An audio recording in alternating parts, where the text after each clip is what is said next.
To win $1 million, 6 players must hide in every corner of the subway station.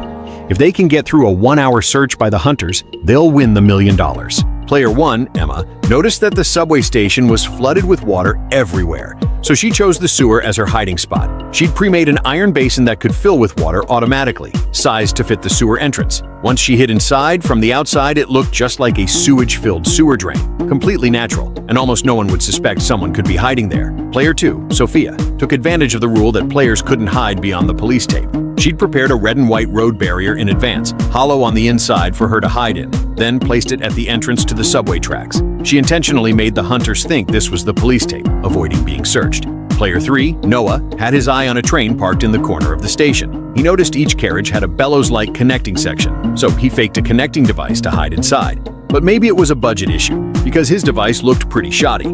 If the hunter had sharp eyes, he'd probably be the first one out of luck. Player 4, David, had scouted the place a few days earlier and noticed no trespassing signs all over the station. So he stuck a no entry sign on the iron gate where he planned to hide and locked the gate from the inside. Hunters couldn't open it from outside at all. The show's rules banned hiding in fully enclosed spaces, so he hid the real entrance behind the warning sign. Plus, the subway was still running normally during the game.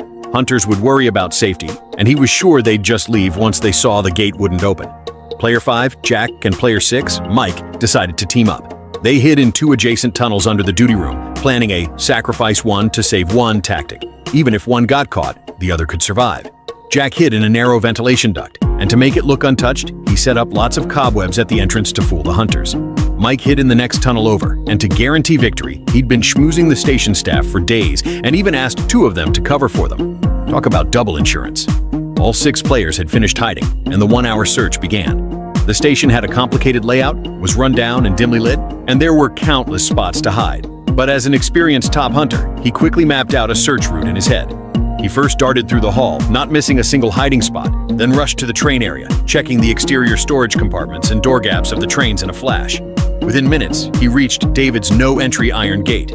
Even with the no-entry sign, he couldn't skip checking a spot like this. But after trying for ages, he couldn't open the gate, and with the occasional buzzing from the electrical box next to it, he started wondering if this really was a restricted facility.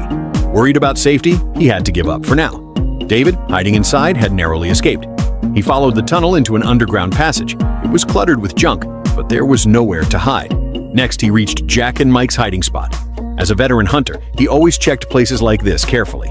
He opened the door and saw a cobweb-covered hole. He pulled down the webs and realized they were just cotton.